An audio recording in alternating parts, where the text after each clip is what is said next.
Dalam nama Bapa dan Putra dan Roh Kudus. Amin. Tuhan beserta kita, sekarang dan selama-lamanya.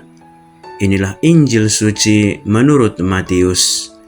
Dimuliakanlah Tuhan. Matius bab 21 ayat 33 sampai 43. Dengarkanlah suatu perumpamaan yang lain. Adalah seorang tuan tanah membuka kebun anggur dan menanam pagar sekelilingnya.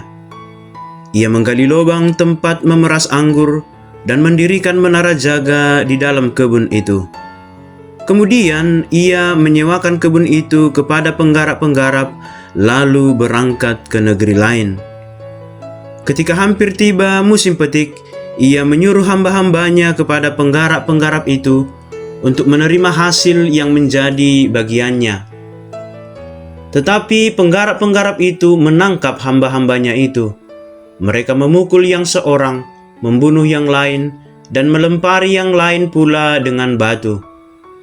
Kemudian tuan itu menyuruh pula hamba-hamba yang lain lebih banyak daripada yang semula. Tetapi mereka pun diperlakukan sama seperti kawan-kawan mereka. Akhirnya ia menyuruh anaknya kepada mereka, katanya, "Anakku akan mereka segani." Tetapi ketika penggarap-penggarap itu melihat anaknya itu, mereka berkata seorang kepada yang lain, "Ia adalah ahli waris, mari kita bunuh dia, supaya warisannya menjadi milik kita."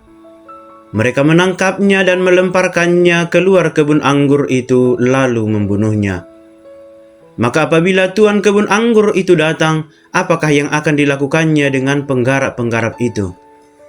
Kata mereka kepadanya, "Ia akan membinasakan orang-orang jahat itu, dan kebun anggurnya akan disewakannya kepada penggarap-penggarap lain, yang akan menyerahkan hasilnya kepadanya pada waktunya." Kata Yesus kepada mereka, "Belum pernahkah kamu baca dalam kitab suci? Batu yang dibuang oleh tukang-tukang bangunan telah menjadi batu penjuru. Hal itu terjadi dari pihak Tuhan, suatu perbuatan ajaib di mata kita. Sebab itu aku berkata kepadamu, bahwa kerajaan Allah akan diambil daripadamu dan akan diberikan kepada suatu bangsa yang akan menghasilkan buah kerajaan itu." Demikianlah sabda Tuhan. Terpujilah Kristus.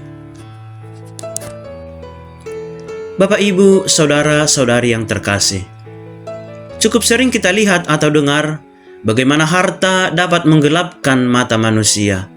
Karena uang misalnya, orang rela mengorbankan segalanya, termasuk menggadaikan harga diri atau imannya. Bahkan ada yang sampai membunuh.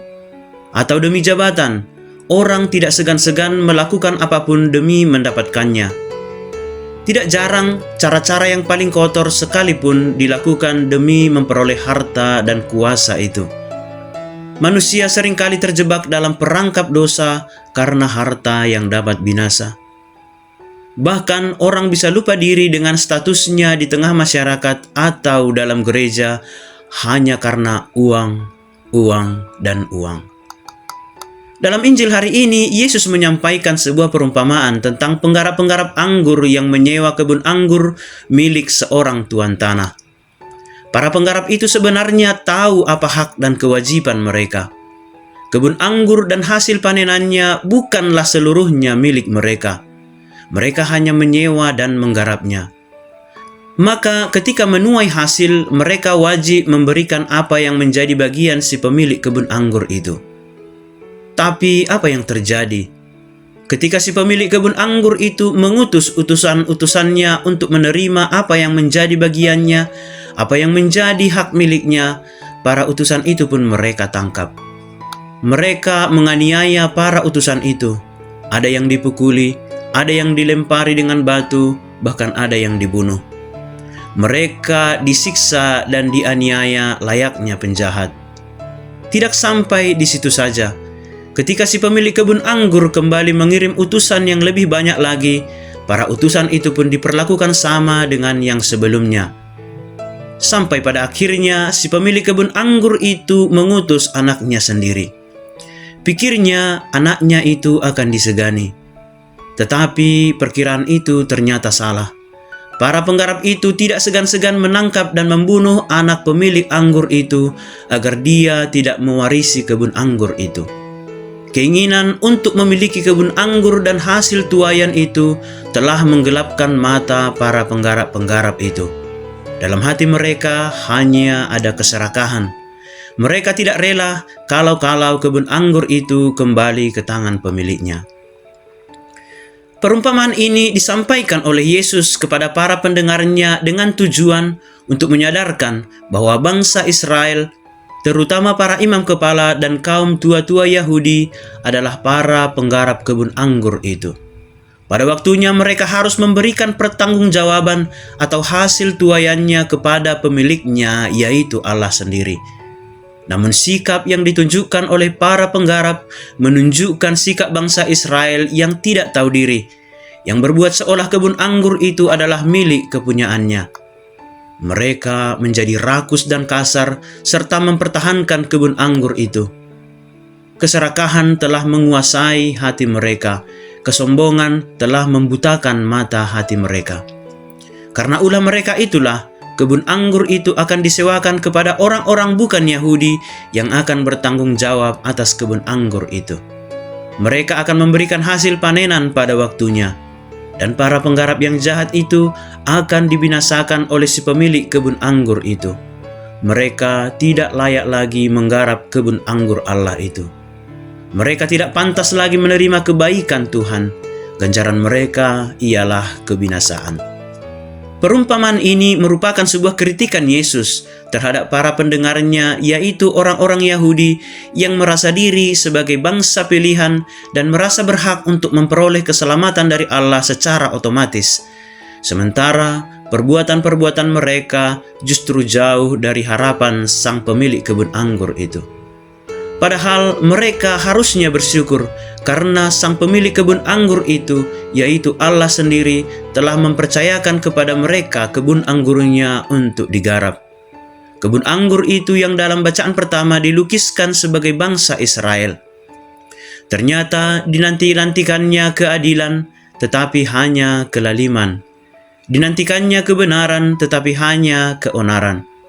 Seharusnya mereka mengikuti nasihat Rasul Paulus dalam bacaan kedua, bahwa semua yang benar, semua yang mulia, semua yang adil, semua yang suci, semua yang manis, semua yang sedap didengar, semua yang disebut kebajikan dan patut dipuji, itulah yang harus kamu pikirkan. Lakukanlah itu. Maka Allah sumber damai sejahtera akan menyertai kamu. Itulah sebenarnya buah-buah kerajaan Allah. Bapak, Ibu, saudara-saudari yang terkasih, kita adalah penggarap-penggarap baru di kebun anggur Tuhan. Kepada kita pun dituntut hal yang sama, yakni harus menjadi penggarap-penggarap kebun anggur yang bertanggung jawab dan yang tahu diri, yang tahu bersyukur atas kepercayaan yang Tuhan berikan kepada kita, atas hasil kerja yang telah kita raih, atas hidup yang kita jalani, atas anugerah yang kita terima dari Allah secara cuma-cuma. Sudah menjadi kewajiban kita untuk selalu bersyukur karena Allah telah mempercayakan kepada kita segala yang baik dari kemurahan hati-Nya. Maka berilah kepada Tuhan apa yang menjadi hak milik-Nya. Di atas dasar batu yang dibuang oleh tukang-tukang bangunan itu, di atas batu sendi gereja, yaitu Kristus sendiri, kita berdiri. Dialah batu penjuru itu, kepadanya lah kita percaya, jalan-jalannya lah kebenaran hidup kita. Kita berjalan mengikuti jejak kaki Yesus yang memberikan hasil pada waktunya kepada Allah yang mengasihi kita. Ya Tuhan, jauhkanlah kami dari sikap serakah dan tidak bertanggung jawab. Semoga kami mampu menjadi penggarap yang baik di kebun anggur-Mu. Amin.